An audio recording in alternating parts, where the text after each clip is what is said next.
அஸ்ஸலாமு அலைக்கும் வரஹ்மத்துல்லாஹி வபரகாத்துஹு. பிறை 5 திருக்குரானில் சொல்லப்பட்ட உயிரினங்கள் பற்றிய தொகுப்பில் இன்றைக்கு நாம் பார்க்கக்கூடியது காகம். காகம், காக்கா அப்படின்னு நம்ம சொல்லக்கூடியது எல்லா அம்மாக்களுக்கும் எல்லா குழந்தைகளுக்கும் பரிச்சயமான ஒன்று.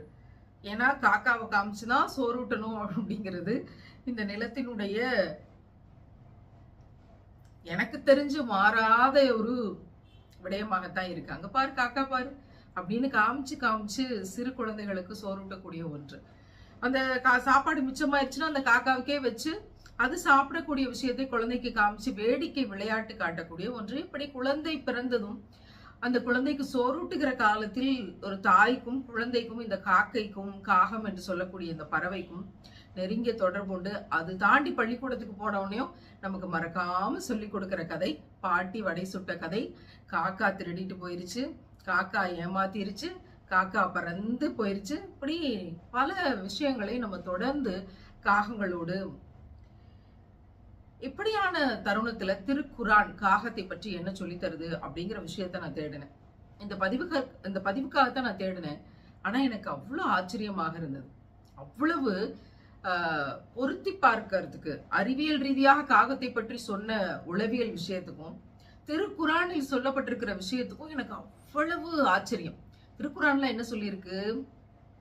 ஆதமினுடைய 2 மகன்கள், அந்த 2 சகோதரர்கள் கோவப்பட்டு சண்டையில ஒருவன் இன்னொருவனை கொலை செய்து விடுகிறான்.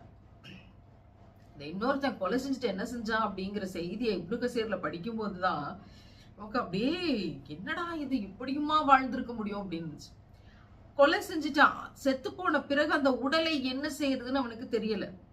ஒரு சாக்குல போட்டு 1 வருஷமாக தூக்கி கொண்டே திரிந்திருக்கிறான் இன்னொருவன். கொலைக்கு பகரமாக அவ்வளவு நோவினையும் கவலையையும் இதை தூக்கி கொண்டு சுமக்கக்கூடிய வேதனையும் இறைவன் தர்றான். கவலையும் தர்றான், கொலை செஞ்சிட்டோம் அப்படிங்கிற குற்ற உணர்ச்சியும் தர்றான். 1 வருஷமா அந்த இறந்த உடலை தூக்கி கொண்டு போய் கொண்டிருக்கும் போது 1 வருஷம் கழிச்சு இறைவன் 2 சகோதர காகங்களை அனுப்புகிறான். அவை 2 ஒன்னோட ஒண்ணு சண்டை போட்டு ஒரு காகம் செத்து போயிருது. அந்த ஒரு காகம் மரணித்த பிறகு இன்னொரு காகம் என்ன செஞ்சுச்சான்? தன்னுடைய அழகால மண்ணை தோண்டிச்சான். மண்ணை தோண்டி இன்னொரு காகத்தை உள்ள போட்டு புதைச்சு காமிச்ச உடனேயும் அப்போ அந்த சகோதரர் சொல்றாரு, ஐயோ இந்த காகத்தை போல நான் இருந்திருக்க கூடாதா? இந்த காகம் அளவுக்கு கூட எனக்கு எந்த அறிவும் இல்லையே அப்படின்னு புலம்பிய காட்சிகளை திருக்குரான் விவரிக்குது. இது காகம் குறித்து திருக்குரான்ல சொல்லப்பட்டிருக்கிற ஒரு செய்தி. இறைவன் திருக்குரான்ல காகத்தை பற்றி இந்த வடிவத்துல அறிமுகம் செய்யறான். நான் காகம் சார்ந்த அறிவியல் ரீதியான விடயங்களை எடுக்கிறேன். காகம், அதனுடைய பயாலஜிக்கல் நேம் என்ன, அதனுடைய பிரிவு என்ன, எத்தனை வகையான காகங்கள் இருக்குது, அதனுடைய பண்பாடு, வாழ்வியல், உளவியல், நடத்தையியல், இது எல்லாமே வரிசையாக நமக்கு இணையத்துல கிடைக்குது. அவற்றை தேடி எடுக்கும்போது நான் அவ்வளவு ஷாக் ஆனேன். என்ன காரணம் அப்படின்னா, காகைக்கு, இந்த காகம்னு சொல்லக்கூடிய இந்த பறவைக்கு சமூகத்தின் மீது நல்ல விஷயங்களை செய்யறதுக்குரிய கருவியாக நம்மால் காகத்தை ஆக்க முடியும். சில இடங்கள்ல அதே பழக்க வழக்கத்தை காகத்துக்கு பயிற்சி செய்து சமூக விரோத நடவடிக்கை செயல்களிலும் காகத்தை ஆக்க முடியுங்கிறதுனால சில இடங்கள்ல காகத்தை செல்ல பிராணியாக வளர்க்கறதுக்கு தடை விதிக்கப்பட்டிருக்காங்க சில நாடுகள்.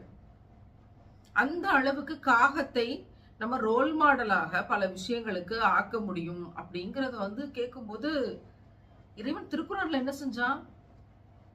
மனிதனுக்கு பாடம் கற்பிக்கிறதுக்கு திருக்குறான்ல காகம் என்ற பறவையை அனுப்பி உடலை எப்படி அடக்குவது, மண்ணை தோண்டி உள்ள புத அப்படிங்கிற விஷயத்த அடக்குகிற விஷயத்தை இறைவன் கற்றுத்தரானே, அதை போல காகத்தினுடைய சயின்டிபிக்கல் ஹேபிட்ஸ் அப்படிங்கறத இன்னைக்கு அட்டவணைப்படுத்தப்பட்டிருக்குது. அதே போல சமூகத்துக்கு பல விஷயங்கள் காகத்தால் செய்ய முடியும், அந்த மாதிரி பழக்க முடியும் அப்படிங்கறது இன்னைக்கு அறிவியல் நிரூபித்திருக்கிறது. எவ்வளவு ஆச்சரியமான விஷயங்கள் பாத்தீங்களா? இறைவன் எதையுமே ஒரு சாதாரணமான விஷயமாக நமக்கு திருக்குறான்ல தரவே இல்லை.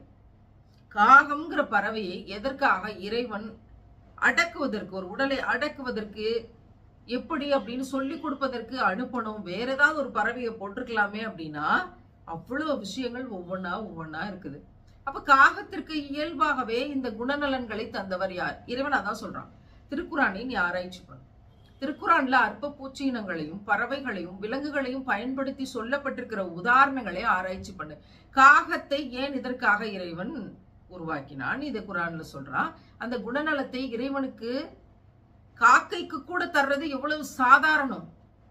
அப்ப மனுஷனுக்கு, அப்போ இறைவனால் எதையும் செய்ய முடியும். அவனுக்கு அற்பமானவற்றிலிருந்து பெரிய விஷயங்களை கற்பிச்சு கொடுத்துட்டு போறதுல அலாதியான இன்பம். இதெல்லாம் எனக்கு ஒண்ணுமே கிடையாது அப்படின்னு சொல்லாம சொல்லக்கூடிய விஷயம். அதனாலதான் காகத்தின் வழியாக இவ்வளவு பெரிய படிப்பினையை நமக்கு தருகிறான்.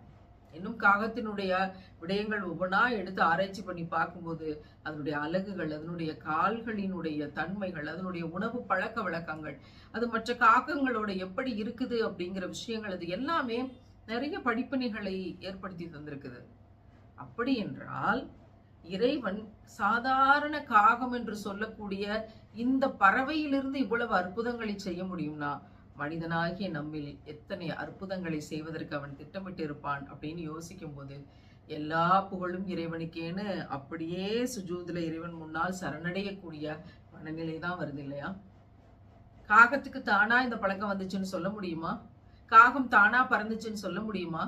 இந்த சமூக குணம் காகத்துக்கு தானாக இருந்துச்சுன்னு சொல்ல முடியுமா? காகம் என்பது பல்வேறு நாடுகள்ல பல்வேறு அடையாளமாக இன்றைக்கு வரைக்கும் நம்பப்படுகிறது அப்படின்னா அதற்குள் இருக்கக்கூடிய தன்மைதான் அதற்கு காரணமாக இருந்தது. அந்த தன்மை எப்படி வந்தது? அதை இறைவன் தான் உருவாக்கி தந்தான். அது எத்தனை படிப்பினைக்குரியதாக இருக்குது அப்படிங்கிற விஷயங்கள் எல்லாம் யோசிச்சு பார்க்கும்போது அதனுடைய உணவு பழக்கங்கள் உட்பட இவ்வளவு ஆச்சரியமாக இருக்கிறது. இறைவன் ஒவ்வொன்றையும் நமக்கு திருக்குறானில் அத்தாட்சியாக தந்திருக்கிறான். இதோ இந்த காகத்தின் வழியாகவும் ஒரு அத்தாட்சியை தந்திருக்கிறான் என்பதை நம்மால் உணர முடிந்தால் நாமும் வெற்றி பெற்றவர்கள் ஆவோம். அந்த பாக்கியத்தை வல்ல ரஹ்மான் நம் அனைவருக்கும் குரானின் வழியாக தருவானாக. ஆமீன் ஆமீன் ஆமீன் யா ரப்பல் ஆலமீன்.